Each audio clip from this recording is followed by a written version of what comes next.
Justru itu dihalangi oleh PDIP. Roky Gerung angkat bicara terkait aksi yang dilakukan oleh PDI Perjuangan saat dirinya sedang berada di Yogyakarta. Roky mengaku dirinya dihalangi oleh PDIP saat hendak bertemu dengan ribuan mahasiswa di sana. Ia lantas memberikan reaksi menohok terhadap aksi dari PDIP tersebut.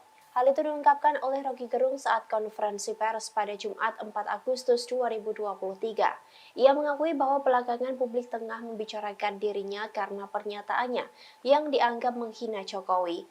Roky bahkan terkejut saat dirinya sedang berada di Yogyakarta dan akan bertemu dengan 1.500 hingga 2.000 mahasiswa di sana, tetapi justru dihalangi. Pihak yang menghalanginya adalah PDI Perjuangan. Roky lantas mempertanyakan apa maksud PDIP yang merupakan partai politik melakukan penghalangan tersebut. Ia lantas menyinggung bahwa PDIP memiliki kekuatan untuk mengubah undang-undang. Roky Gerung pun mempersilahkan kepada PDIP agar merubah undang-undang terkait seorang akademisi atau intelektual untuk tidak bertemu dengan mahasiswa. Ia mengaku menyayangkan aksi yang dilakukan oleh PDIP tersebut, sebab menurutnya dirinya sudah bertahun-tahun mengajar di sekolah Megawati terkait pikiran bangsa. Namun kini dirinya justru dihalangi oleh partai milik putri dari Soekarno tersebut. Kini, Roky pun menyadari bahwa pernyataannya kepada Jokowi menimbulkan pro dan kontra. Mereka yang pro kepada dirinya maka menganggap bahwa pernyataannya sebagai kritik kepada pejabat negara.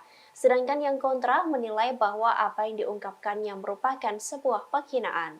Mau dibawa kejar hukum, oke. Tetapi jangan halangi saya untuk bicara dengan para mahasiswa itu. Nah, yang menggemparkan kemarin adalah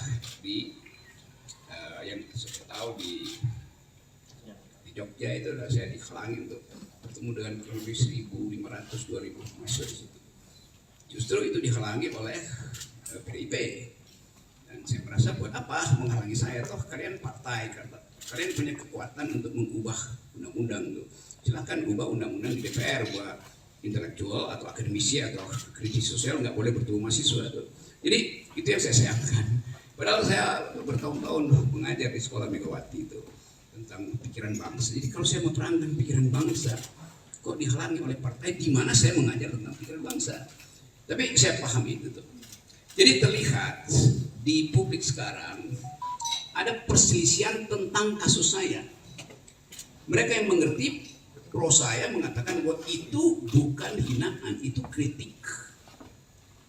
Kalau saya lanjutkan argumennya. Jadi saya berterima kasih pada mereka yang menganggap bahwa saya justru membuka pembicaraan untuk menghidupkan diskursus tentang apa sebetulnya yang disebut kritik publik terhadap pejabat publik. Nah, saya berterima kasih pada mereka. Mereka mendukung saya banyak wawancara di media massa tuh, dan bahkan sebagian memuji-muji saya bahwa saya memulai satu tradisi untuk memperlihatkan bahwa diskursus publik itu tidak boleh dihalangi oleh dendam pribadi. Memang itu dasarnya. Jadi sekali lagi itu poinnya. Tetapi saya mengerti bahwa kasus ini kemudian membuka perselisihan di publik antara yang pro dan kontra. Nah, itu yang membuat kehebohan. Kehebohan itu bisa ditafsirkan sebagai keonaran secara hukum itu. Itu pentingnya kita pahami bahwa sesuatu yang disodorkan untuk dijadikan target keonaran itu bisa disponsor oleh siapapun. Kan itu maksudnya kan. Nah, saya minta maaf terhadap keadaan hari ini yang menyebabkan perselisihan itu berlanjut tanpa arah itu. Tentu saya merasa kok ini kenapa nggak bisa diselesaikan secara hukum?